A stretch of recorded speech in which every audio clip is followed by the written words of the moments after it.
The National Weather Service in Oxnard has issued a tornado warning for northeastern Los Angeles County in southwest California, northern Ventura County in southwest California, until 9:15 p.m. Pacific Standard Time.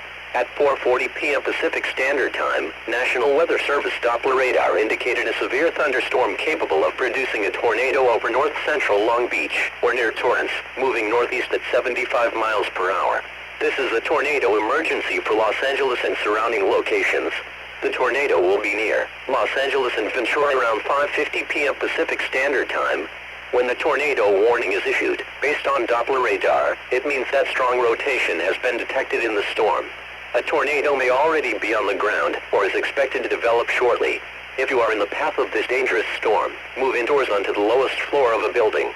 Stay away from windows. If driving, do not seek shelter under highway overpasses. The safest place to be during a tornado is in a basement. Get under a workbench or other piece of sturdy furniture. If no basement is available, seek shelter on the lowest floor of the building in an interior hallway or room such as a closet. Use blankets or pillows to cover your body, and always stay away from windows. Repeating, a tornado warning has been issued until 9:15 p.m. Pacific Standard Time for the following counties: Los Angeles and Ventura County, California. To report severe weather, please call the National Weather Service at 1-877-633-6772 when you can do so safely.